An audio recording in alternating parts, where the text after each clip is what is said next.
Welcome to another lecture. Example, determine the differentiability of the following function. Fx is equal to the absolute of x minus 2 at a is equal to 2. Solution from formula. This is a formula. Can you say this is a slope? Or other ways?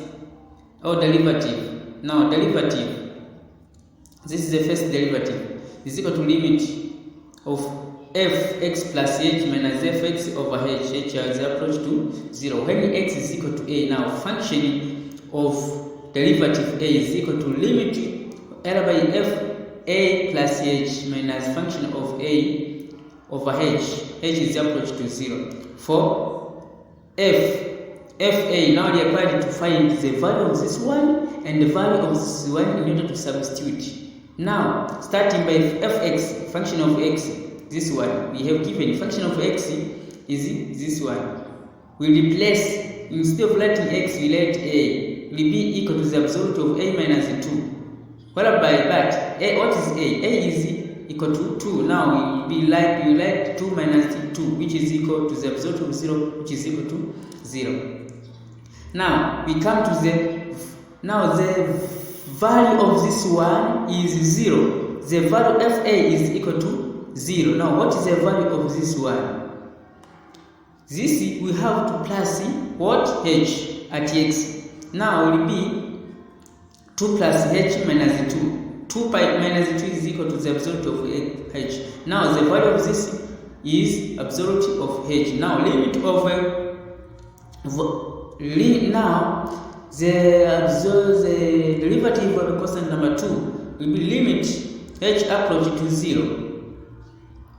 Absolute of h minus 0 over h, which implies that derivative of f2 is equal to limit of h over h approach to 0. But remember, this absolute is equal to h if h is greater than 0 and negative h if h is less than 0. Now, derivative of constant number 2 is equal to limit negative h over h. H is approach to 0 from left. Which now here h over h is equal to 1 because there is negative will be negative 1. Now the limit of negative 1 h is approach to 0 from left is equal to the constant number negative 1. Now for derivative of constant number 2, limit of h over h, whereby h is approach to 0 from right. Now limit of 1, h is approach to 0 from right is equal to 1. Okay, since equation 1 and equation 2 are not equal, when you check here, equation 1 and equation 2 they are different. Here is negative 1 and here is 1. So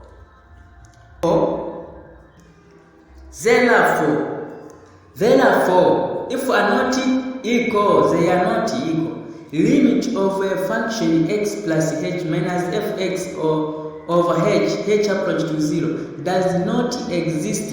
So function fx is not differentiable at x equal to a, which is equal to 2. Thanks for listening. Remember to subscribe in order to see different questions which I have solved.